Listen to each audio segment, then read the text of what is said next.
Today I would like to talk to you on the subject of reflections of a leader. I'd like to talk to you about, as a leader, looking back on my life, things that I reflect on, things that I find that I want to embrace about leadership, lessons that I've learned, and through the Enjoy Life Club tape. This is a tape club that I have done now for 15 years.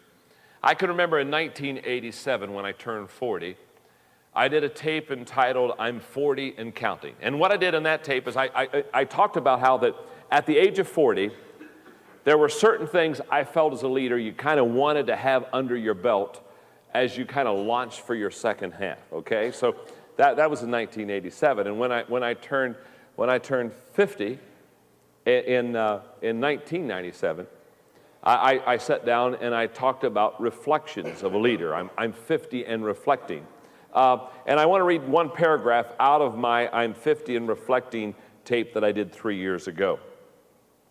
10 years ago, my subject for Enjoy Life Club subscribers was, I'm 40 and counting. Today, 10 years later, I'm willing to look back, not because my race has been run, but because I want to help others run successfully. Yesterday, my success in running life's race was at the top of my list. Today, I feel like Paul, who said, keep track of those you see running this same course, headed for the same goal. I guess what I'm saying to you is the difference between, for me, 40 and 53 is that at 40, I really wanted to personally win. And God has helped me, and I've had some wins, I've had some losses. We all have, haven't we? But as I now am 53, and as I reflect back, trying to win myself has been kind of replaced with trying to help other people win and adding value to their life. So I would like in this lesson, if I could, I would like to reflect some, and I'd like to kind of get personal with you, and I'd like to hopefully come home and connect with you on some things I've learned, that I know, and that I embrace about leadership. 3 thoughts here under the results of reflection time. In other words, when we reflect, there are some things that happen. And number one, for example, when we reflect, it allows us to have second thoughts first. And that's refreshing. You know, just to be able to have the second thoughts first and say, oh my goodness, I've never been able to do that. Number 2, over time, the important and the unimportant separate. That's a fact. What comes together and won't separate when you're young, the older you become, the more you reflect, the more it separates for you. And number 3, and it's all written in there for you, only time will allow us to journey from the know-how of leadership to the know-why of leadership. In fact, I want to share with you the 5 stages as I have tried to grow and develop as a leader, the 5 stages of leadership knowledge for me. First of all, the know how to lead. That's what happens as I began to grow as a young leader. This deals with learning and growth. Early on in our stages of leadership development, we began to learn to know how to lead, and we began to learn and grow. Number 2, the second stage is to know who to lead. And this deals with community and teamwork. Pretty soon you begin to know who you want to link up with to develop as community and team. Stage number 3, know where to lead. And this deals, I believe, with calling and vision. Now those 3 stages, the know how, the know who, and the know where, I think those in my life have unfolded before the age of 40. The last 2 stages, they've come on along a lot later. Stage number 4 is know when to lead. I think this takes a lot more timing because this takes a lot more time because this deals with timing and with effectiveness. As you mature, the know when to lead is really important. And then I think that the stage that I've gone through in the last 3 or 4 years that has really helped crystallize things for me is stage 5, know why you lead. And this deals, I think, with motives and with security. And so that little bit of reflection with you for a couple of minutes, I would like now to give you 4 or 5 reflections as a leader. Things that I look back at, that I can with integrity look you in the eye today and say to you, you can go to the bank on this leadership thought. Reflection number 1, people become like their leader. That's a fact. The people you lead become like you. I teach what I know, but I reproduce what I am. Let me explain. When I talk about the fact that people become like their leader, if you lead an organization, if you lead a department, whatever you lead, I'm not sure what you lead, but whatever you lead, here's what I want you to understand. The longer you lead your people, the more they become like you. In fact, I can still remember as a young leader in the 1970s, going to a conference in Canton, Ohio, and having this leadership teacher say something that just shook, I think, the whole foundation of the people attending the conference, because he looked at all these leaders and he said this to me. He said, if you have been the leader of your organization for 3 years or longer, every problem in that organization is your problem. I mean, it just settled like it just settled here. Now, you have to understand, I'd only been a leader of my organization at that time for 2 years. I mean, I'm taking notes, and when he says that, I'm saying, that is a true thought. That is a wonderful thought. Now, when I became the leader in my 3rd year, I thought, whoa, every problem in the organization is my problem. But here's what I know about reflecting. After all these years of teaching leadership and teaching leaders and being a leader, the people become like the leader. In 1981, when I went to my church in San Diego, California, I followed the founding pastor. He'd been there for 27 years. He was a great musician, had an Irish tenor voice. And when I went to the church, you know what amazed me? The church was filled with musicians. I mean, I just couldn't believe it. Everybody played an instrument. Everybody sang. And I mean, I was just blown away. Now, why was the church filled with musicians? Was that luck? Luck had nothing to do with it. It was the fact that their leader was a musician. And so therefore, musicians beget musicians. Now, when I came, musicians weren't drawn to me. You understand? In fact, they're kind of repelled by me, especially if they had a little bit of moodiness in them. I mean, I'm not into letting you kind of get a little bit of a mood trip. I mean, I'm just slap you upside the head. In the name of the Lord, of course, you understand. And say, come on, straighten up here. You know what I mean? Let's go. So when I was there for 14 years, after my 14 years of leadership, the church wasn't filled with musicians. It was filled with leaders, because I'm a leader. Like begets like. It's called the law of magnetism. It's one of the 21 irrefutable laws of leadership. And the law of magnetism, in your notes, the law of magnetism basically says this: we attract who we are, not who we want. In other words, we attract people like us. We don't attract normally or necessarily the people we like. We attract the people that are like us. So, because we attract people like us as leaders, because the people that we lead have a tendency to become like us, there are 3 statements I want to give you. Number 1, it will take a conscious effort to appreciate and attract people who are different than the leadership. In other words, if you and I are going to attract people that complement us and that are different than us, it's going to take a tremendous effort for us to not only to attract them, but to even appreciate them. I can still remember, it was a revelation for me. This would have been now, 15 years ago, 15 to 18 years ago.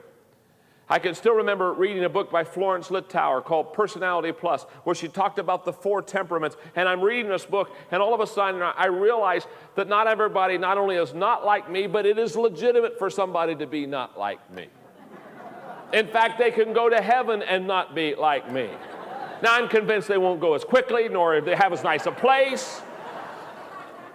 But it was huge for me the day that I realized that different people, that diversity is good, not bad.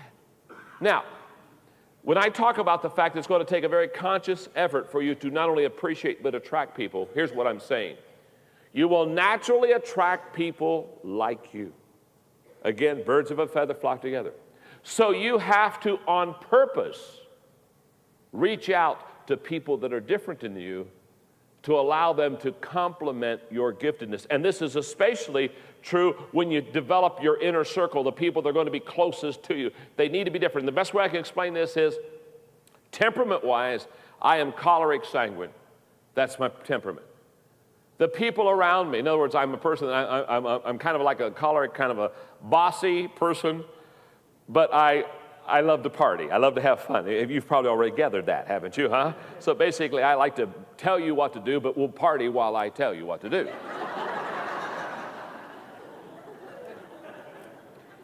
But most of my inner circle people, almost all of them, I mean almost 100% of them, do not have my temperament.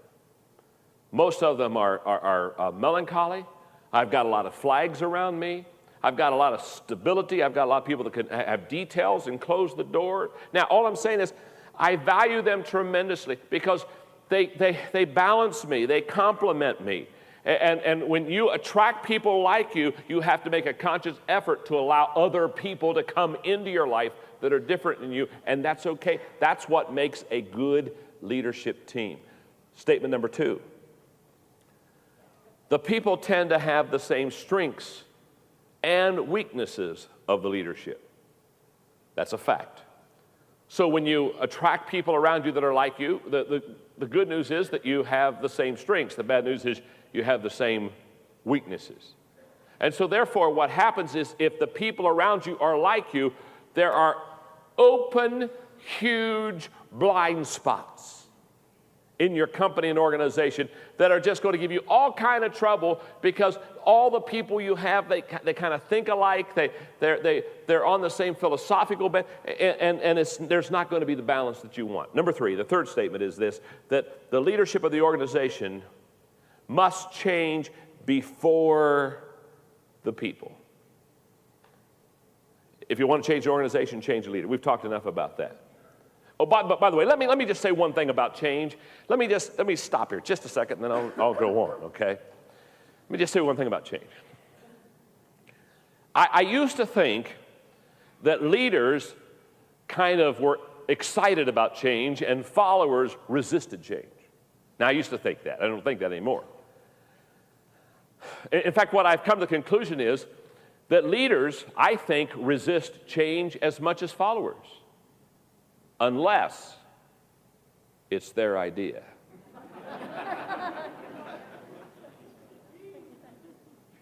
In fact, I'm starting to come to a conclusion that it's highly possible that leaders resist change more than followers because they have their turf. Are you with me? And if they think anybody's going to do something that's going to get in their turf, their domain, interrupt their plans for their people, there's a tendency for them to become highly defensive and against someone else's desire to change. That's very important for you to understand. Now, who you are is who you attract. And I am convinced that we attract people like ourselves. One last thought before I take you to reflection number 2. This is probably the greatest motivational principle that I've ever learned in my life, but it fits here so well, let me give it to you. Remember this, people do what people see. And because of that, this reflection of people becoming like the leader just increases. Okay, that's one reflection I want you to have. A second reflection I want you to have as a leader as I look back at my leadership is that leading others takes courage. It takes a lot of courage to lead others. In fact, in your notes, knowing the right decision is easy. Making the right decision is hard. How many of you have known what you should do? Let's just stop here for a moment and get a show of hands on this. How many of you have known what you should do, but because it took courage to do what you should do, you delayed the decision of what you should do? At least once today. Now, we all have. We all have, you know. And now, in the Christian circles, what we do when we don't want to make the hard decision is we just say, well, I'm praying about it. Oh, we get so spiritual, don't we, huh? Yeah, I'm praying about that. Now, what I'm talking about here is, this is very true, and this was very difficult for me. Making hard decisions was very, very difficult for me because I grew up in a home of my family, very loving, unconditional love to us. So I grew up in a home that was very peaceful. So peace was something that I cherished. Can you imagine when I became a leader? How naive, a better word, how stupid. Because I had this congregation, I want everybody to be happy, and I want everybody to get along, and I want everybody to kind of join hands, close their eyes, and hum along and sing Kumbaya, my Lord. Come on. And obviously, when you start leading people, and you just find out that people are tough to lead, and they're difficult, and some of them are just downright nasty. And you've got to, as a leader, begin to make hard decisions. You see, I learned a long time ago, as leaders, we love the perks of leadership, but we don't want to pay the price. And as leaders, one of the prices that we pay as a leader is these tough, hard decisions. I remember, again, when I went to my church in San Diego, California, the pastor, who was a marvelous man, marvelous person, but he'd been there for 27 years.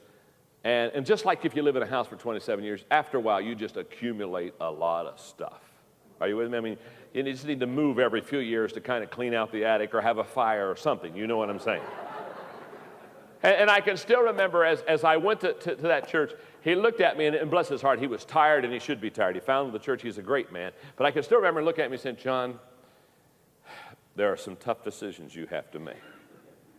And he said, I'm tired and I'm worn out. And he gave me a list of all the tough decisions I had to make. And I had to let staff members go. I had to relocate the church. It was a big list.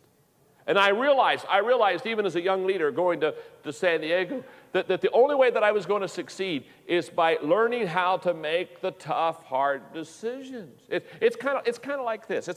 I think this is the best way to explain it. Here's the way this works. Most of the decisions a leader has to make are not that difficult. In fact, the average freshman in high school that is reasonably intelligent can make most of the decisions a leader has to make. 95% of them, if you're just an average good student and freshman in high school, you could make 95% of the leadership decisions that you make in an organization. But it's that last 5%. That's what they pay you for. Because those are the tough decisions. I can still remember going through those difficult decisions I had to make in my church in San Diego. And they were. If I had 2 hours, I would tell you stories you would not believe. But in 1995, when I resigned the church, one of the commitments I made was I was going to make the tough decisions before the next pastor came. And I went in and I weighed in and I made some real tough decisions. And with great integrity, when he came, I said, I just want you to understand something. You see this list here? These are all tough decisions, and I made them. Now, you're on a honeymoon stretch right now. Enjoy, because in a little while, you're going to have to make some tough decisions that are going to pop up, because that's the way leadership works. Leadership's difficult. I was talking to a pastor the other day who he was a little bit complaining because they had to raise some money for a building program, debt retirement, and he was complaining, and he said to me, he said, well, to be honest with you, he was a little whiny. He said, well, John, he said, I don't think the people are ready. And I don't know what he expected me to do, whether he wanted me to kiss his owie or sit down, and I don't understand the process. But, well, I don't think the people are ready. And I looked at him and I said, of course they're not ready. That's your job. You're the leader. Hello? Anybody home? That's what leaders do. In fact, I said, let me put it this way. If the people were ready, They wouldn't need you. If you're going to lead, just trust me on this, you're going to have to make some tough decisions. Now, let me just give you quickly 6 things, lessons I've learned in making the tough decisions. Number 1, a leader is responsible to place the interest of the organization first. Very simply stated, let me explain this. I, as a leader, have to place the interest of my organization above my own personal interest. That's very important. Number 2, each courageous call required much time, energy, and prayer. That's a fact. You don't make a tough call flippantly. You don't just get out one day and say, oh, I got a real tough call. I don't know, should I relocate the organization or not relocate the organization? Well, let me see. Let me get a coin. Heads, we relocate. Tails, we stay. Life is not that way. I mean, when you make a tough call, you're going to have to take a lot of time. It's going to require a lot of energy. Oh, I don't even have time to tell you the story, so I won't tell you the story, but I wish I could have time to tell you the story. When I went to my second church at the age of 25 and had an incompetent secretary. Incompetent. She couldn't spell. She couldn't file. She forgot things. She didn't answer the phone right. She couldn't organize. Other than that, really no problem. I'm 25. She's been secretary for 26 years.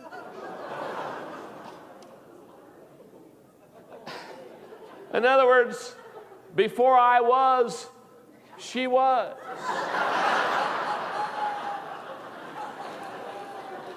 Oh.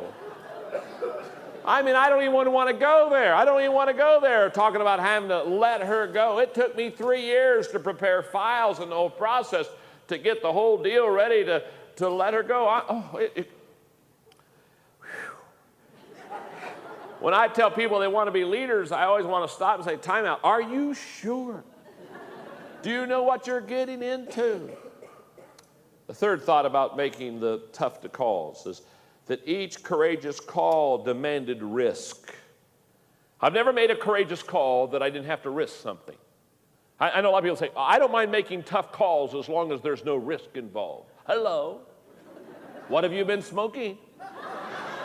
They're all risk. If it's a tough call, it's a risk.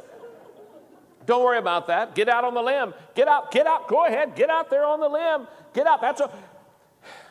That's where the fruit is. Quit hugging the tree trunk. Singing Kumbaya. Waiting for the fruit to fall. Hello.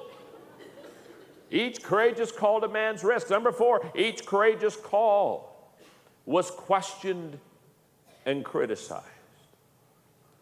I have never made a tough call where everybody stood and gave me a standing ovation. The reason they're tough is there's a lot of people that don't like what you're saying. Hello? You're going to be criticized. In fact, again, just in reflection, folks, I have made tough calls that still haven't turned out right. Are you all right out there? I was at a leadership conference recently and I heard a leader say, if you make the tough call, if it's the right tough call, it will eventually turn out right. And I wanted to stand up and say, I give you an A for effort, but you just flunked leadership. Because I want to tell you something. There are tough calls that you will make that are right.